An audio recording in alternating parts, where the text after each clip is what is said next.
Okay, so that did not go as planned. Um, yes, look at this shirt. So anyway,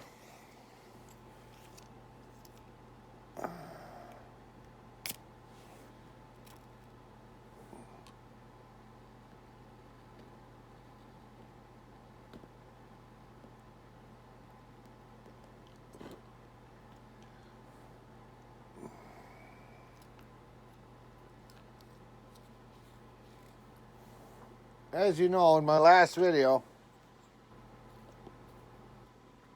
that I just put up, I was all excited because I thought I had figured out what was wrong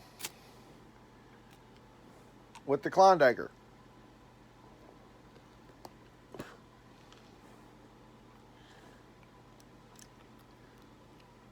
This is a matchless match. It's a cylinder.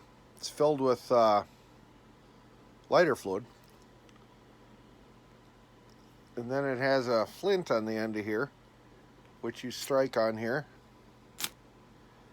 And there's a bit of cotton. There's cotton in here that acts like a wick. It's pretty neat. But anyway, so I was all excited because I thought, okay, I got the track. I think I figured out why this machine is bogging down, won't start off the line, got to nudge it to get it going. And then the clutch is getting so hot. I mean, it's just glowing. And so I hauled the machine out to the test field tonight. I didn't videotape it. It's probably a good thing because it ended up being a total failure. I backed the track tensioners off about 8 to 10 turns, and that was too loose. The track was slapping underneath on the tunnel. So I tightened them up like 4 turns, and I think I got the track perfect. Because the machine dug into the ground. I mean, it literally dug a trench into the dirt. So that tells me it's got power off the line. It's got the torque off the line. And that problem was solved. Trouble is, it would not get me started. It would not drag me on the snow.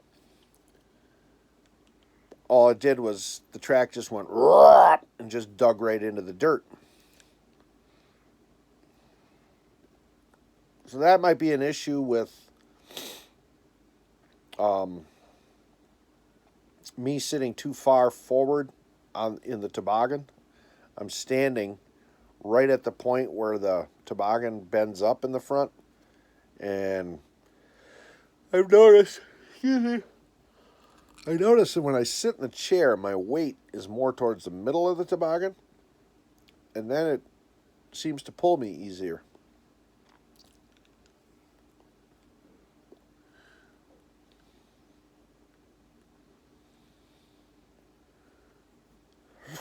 So that's one thing to consider. But anyway, I think I got the I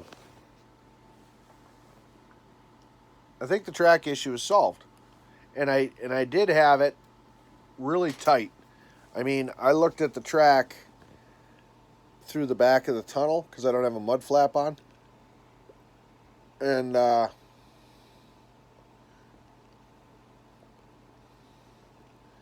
it was actually, if you looked at the outer edges of the track on either side of where the rear axle cogs are, they were bent in, and then in the middle was actually bowed in. So that track, like I said, I reefed those tensioners down with an impact wrench. So the track was way too tight. I backed it off. That seemed to work good. But then, when I did make the one lap around the field, the track was slapping on the top. It was slapping on the underside of the tunnel. The studs were hitting the tunnel again. So I backed it off or tightened it up like 4 turns, and that went away. But I developed 2 new problems.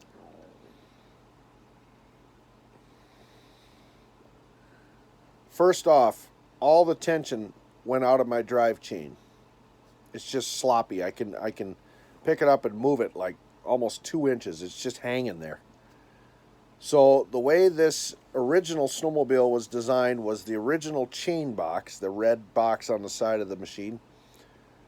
That was adjustable, so the top bolts that go into that to bolt it to the tunnel are slotted, so you could back those bolts off, take tension off the belt, replace your belt, and then push that gearbox forward and tighten those bolts down to get your belt tension back.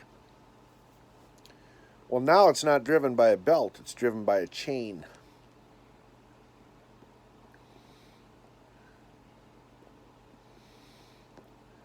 So there's no give. And it's a lot more aggressive on that chain box is the only thing I can think of. So I think what actually happened is I think those bolts loosened up, even though I used nylon locking nuts on them. I think the bolts loosened up and the chain box came back, tipped back, and took all the tension out of the chain. So that's one issue. So the chain was actually skipping on the sprockets again.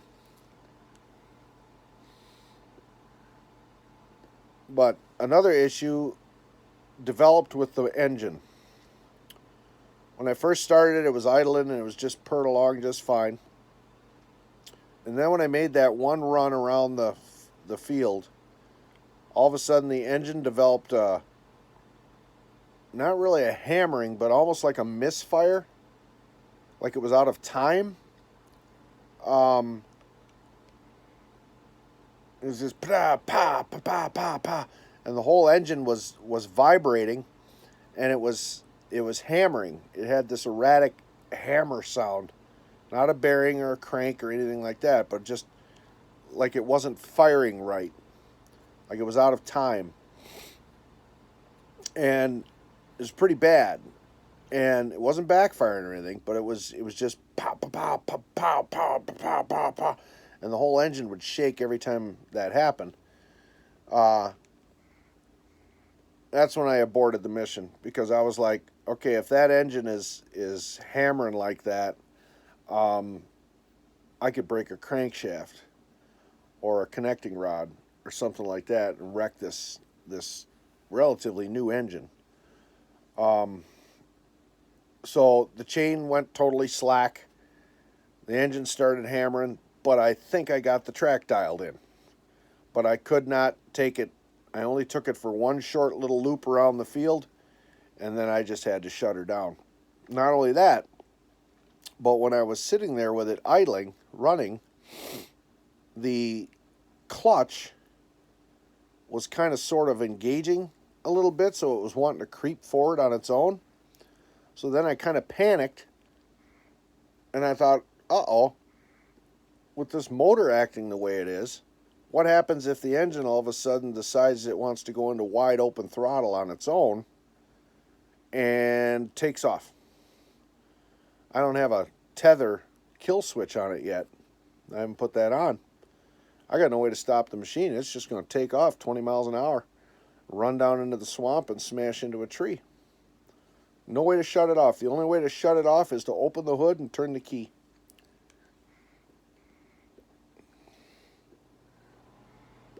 So I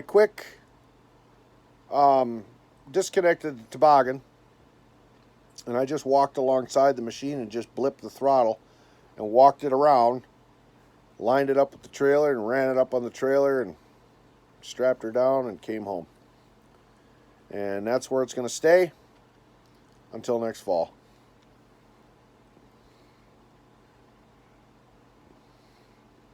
because we don't have enough snow here in central Wisconsin where I'm located.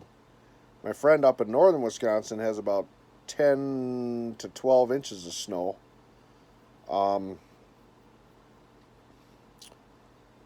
but all I had on that field was just a dusting. It was probably an inch or so. So there's not enough snow left around here to make the adjustments and the repairs and whatnot and then go out and test it again. Although knowing me, I'll stuff it in the garage this weekend and try to figure it out. That's just how I am. But yeah, so I had really high hopes, and then it was just they were just shattered. But that's that's what happens when you build a machine like this from scratch. You got a lot of engineering things you have to overcome, designs that that might have flaws that you have to correct, and that's part of the fun of it. But it is kind of discouraging to work on something pretty much all winter long and know that you have to park it for another 6 months or so till there's enough snow for you to dig it out again, and then have the thing fail. So I'm disappointed, but I'm also kind of happy that I think the track issue being too tight is the root of all my problems. So I'll get her figured out, and I'll probably have it in the shop this weekend doing that. But thought I'd just give you an update. If I do get it in the shop and work on it, I probably this weekend it's supposed to be in the 50s, so I'm going to lose all the snow I have in my test field. I'll probably take a run up to my buddy up north and see if we can't find a field somewhere and just run it and try it out. One thing I'm not happy with is the traction on the machine. I thought the physics I thought about this was the heavier the machine, the more downforce you would have, therefore the more traction you would have. And I don't have really good paddles on the track. All I have are the cleats that I put on. Well, today when I was standing in the toboggan trying to get it to go, it went. I mean, the clutch engaged and it wanted to go, but all it did was just roar and just dig right down into the dirt. So I can't shorten up the hitch on my toboggan any shorter than it is. The only solution I have is to lengthen my handlebars so that it puts me farther back on the toboggan, and the nose of the toboggan is actually up in the air a little bit so that it doesn't have that 200 pounds right at the bow of the toboggan and trying to pull it. I don't know. I got all kinds of thoughts going through my head. But we'll see if I deal with it this weekend or not. If I do and I get to test it, of course, I'm going to bring you along for the ride, so stick around.